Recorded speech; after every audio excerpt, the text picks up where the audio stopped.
Khymere is a distant planet. It is defined by waves of life brought from Earth and set free to evolve independently in this new context. The indigenous life of the planet, swarms of microbes called magic by the people who live there, are what harvest Earth organisms and make copies on Khymere. As the asteroid which concluded the Mesozoic never struck Khymere, dinosaurs remain the dominant terrestrial megafauna. Most elephants in Khymere are quite small, around the size of a pony. The largest bulls of the common oliphant and mammoth attain the size of a young Asian elephant.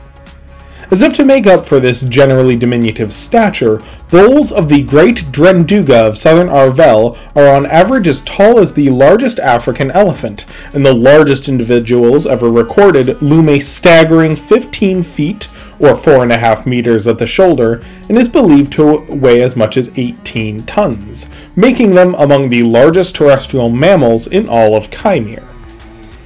In the uneven highlands of Arvel, this size can be a detriment. Fortunately, elephants are notoriously deft on their feet. Drenduga have a highly generalized diet, though the most common in the forested valleys of the highlands, where they can bulk feed on more nutritious food than the sedges and grasses of the hills. Their long legs makes them highly efficient travelers, guided by a sense of smell 3 times as potent as a bloodhound's, and their time on the steppes and hills are usually spent traveling between one river valley and the next. In the warmer summer months, Drenduga are hairless, looking quite like African elephants, their closest relative on Earth. In the winter, especially to fend off the occasional blizzard brought in over the Kaline Highlands, Drenduga often grow a seasonal coat. Young can keep this tawny coat year-round, and many cows retain sparse fur throughout the years, but with their sheer bulk to keep them warm, bulls will often remain bald once they reach their 30s or 40s. Unlike mammoths, who have enormous populations and a highly sophisticated infrasonic network to keep in touch, warn off threats, and gather for company, Drenduga are generally solitary animals. Females will sometimes live with close relatives, but it is not uncommon for them to spend most of their days alone or with only their young. Like mammoths, they do keep in touch with other Drenduga in the valleys, and will often meet up a few times a day with various relatives, but they don't travel in herds as their smaller and far more abundant cousins do. Although they rarely participate in the mammoth infrasonic network, they do listen in and are reported to respond to warning calls. Bulls, with their far greater size and longer legs, are far more nomadic. Especially once they reach adulthood, they mostly walk alone, traveling between river valleys to feed, reacquaint with old friends, and to mate. Younger bulls often travel in groups, sometimes following an older bull, at least within auditory range. These groups can sometimes deplete a region of forest they are typically resident cows rely upon, so they are often not welcome to remain in an area for too long. For the most part, adult Drenduga of both sexes have little to fear from predators. Their most common large predators in the terrain are cave lions and Titan crows. Both are formidable predators, but with an average cow weighing between 5 and 7 tons, neither is a significant threat unless calves are around. Cows are quite aggressive to both predators because of this, along with black sloths and cave bears, which can maul even subadult Drenduga, although neither is a dedicated predator. Cows have much shorter tusks than males, which are positioned for a thrust, which does make them better weapons than those of bulls. For a bull, especially a large elder, their sheer size is a much greater weapon, and their enormous tusks are mostly just for show. Cows, being smaller and having to more regularly protect themselves and their calves, are much more commonly in need of weapons, while bulls are wisely left alone. In their eastern range, however, there is one predator which even the largest bull must be wary of: the Zentaur, largest terrestrial predator in Khymere. This is a low-slung theropod. Their jaws are powerful and, thanks to a back strapped with muscle, they are quite capable of grappling and restraining large prey. Unlike the jaws of a tyrannosaur, which is their main killing weapon, The jaws of a Zentaur is only to restrain. Their killing implements are a pair of great talons on each hand, each over 2 feet in length. Once prey is restrained, they position these claws on the throat or between ribs and kill with a swift, precise incision. Even the largest bulls have been recorded slain by Zentaur, although the fight does not always go in the theropod's favor, especially when they are anticipated and multiple Drenduga gather to face them off. Normally, elephants of all kinds will flee the scent of Zentaur, which they will often detect a few miles off, and warn of a spotted theropod will travel fast through the mammoth network, which Drenduga quickly respond to. Fortunately for Drenduga, these predators rarely leave their preferred open forest habitat on the windward side of the Great Arvelith Mountains. They depend on trees to hide, and also benefit from the far noisier and smellier habitat to mask their approach. On the open highlands, wind can carry their scent far and wide. Since nothing on the steppe smells like Zentaur, they are fairly easy to anticipate unless the wind happens to be in their favor. Some will set up in a river valley where they remain long enough for the whole place to smell like them, and it becomes much harder for an elephant to detect them, and the theropod's superior vision and hearing can make it fairly easy to set up an ambush. But Drenduga seem wise to this, and all will leave the river valley rather than engage, forcing the Zentaur to subsist on moose and smaller game which won't satisfy a predator of their size, and they must usually leave if there isn't sufficient game. In the east, where Zentaur are more common, Drenduga and mammoths generally keep on the move when theropods are detected. Further west, where Zentaur are quite rare, Proboscideans are known to more readily gather to fight them off and bring them down. It is unknown why this is a trend, with a popular theory being that enough Zentaur are present in the east that even an encounter where the elephants win can leave enough of them injured that other Zentaur in the area can pick them off, or they will succumb to infection, whereas in the west, giant theropods are rare, so fighting them off has fewer risks. As discussed last week, mammoth herds are known to cohabitate and cooperate with humans. Although they aren't as common and assumed to be less intelligent due to less social complexity, Drenduga bulls are known to share space with humans as well, so long as their needs are met and space respected. Cows are generally wary around people, especially with young, and tend to avoid people. In fact, Bull Drenduga take so well to human verbal communication, and as long as one is clear and is sure to provide what the elephant perceives as fair reward for their effort, the Arvelith are known to be given invaluable assistance and even protection.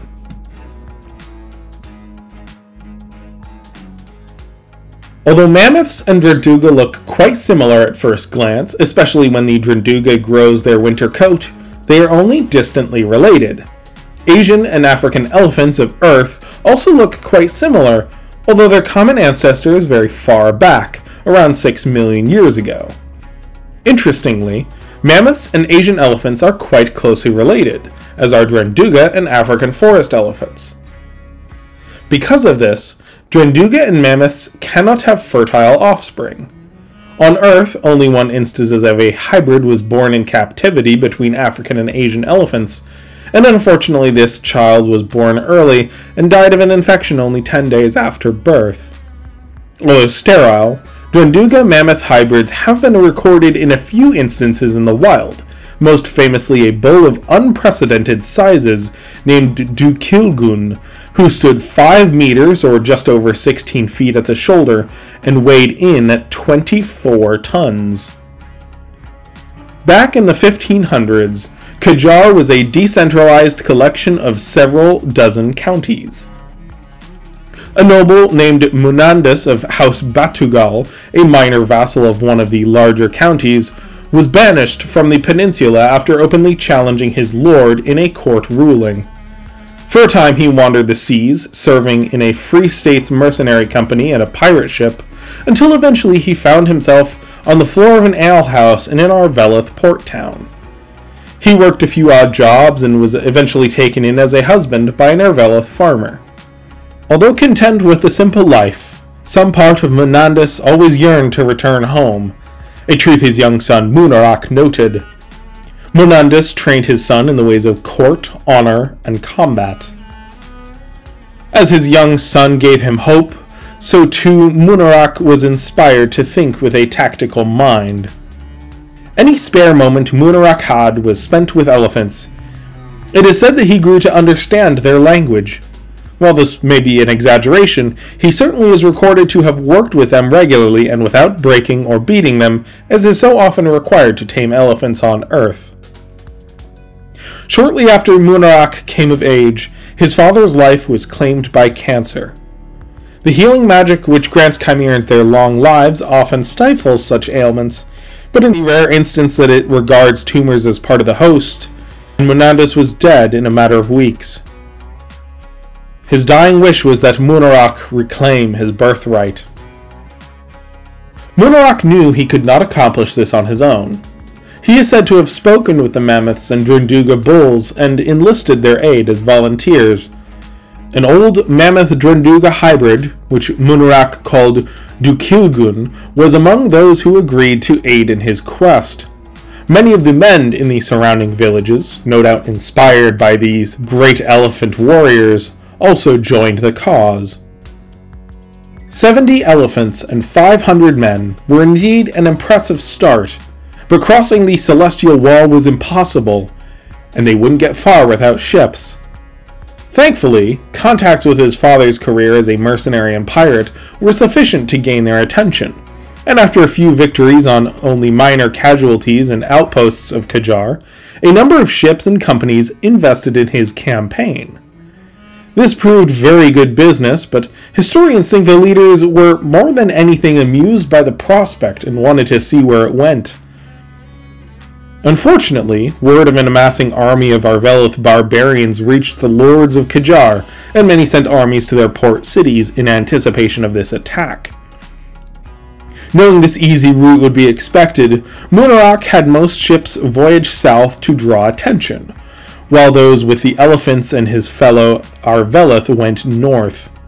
Munarak had studied not only the court dynamics from his father, but also the geography, and he knew where his trunked companions could handle. The coasts of Qajar are mostly high cliffs, but a few have more forgiving slopes, and his companions were, after all, natives of the highland mountains. In the night, the elephants and riders made their climb.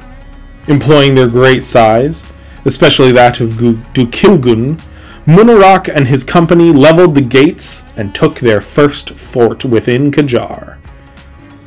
In battle, elephants proved to be invaluable, but only in niche application.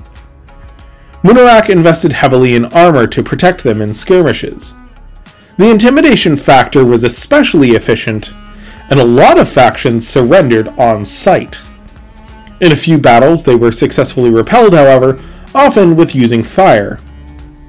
In the failed Nerotan campaign, they actually proved to be a detriment, as rangers with war lions used scent and sound to agitate the elephants to trash their own camps.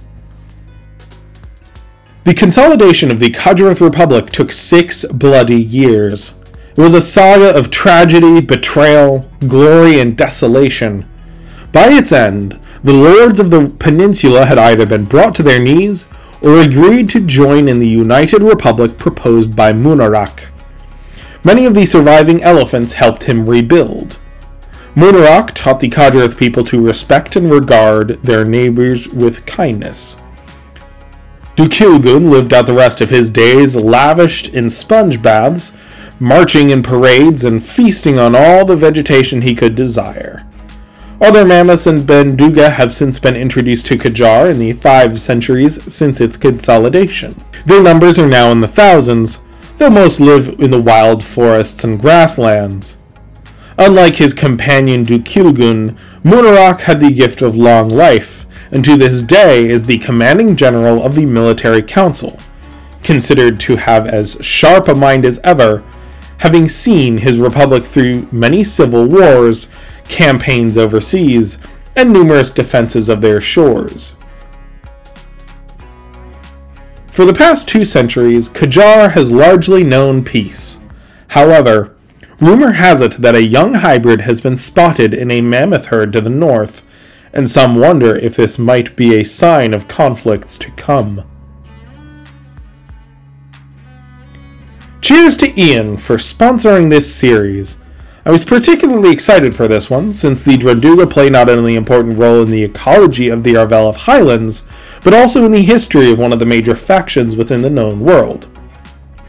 Next week, we will meet the Koga, Great Dinothere of Kyrule. Thank you so much to my Patreon patrons, to my YouTube membership subscribers, and to you for watching. I couldn't do what I do without your support, and for that I cannot thank you enough. Stay fantastic, everyone.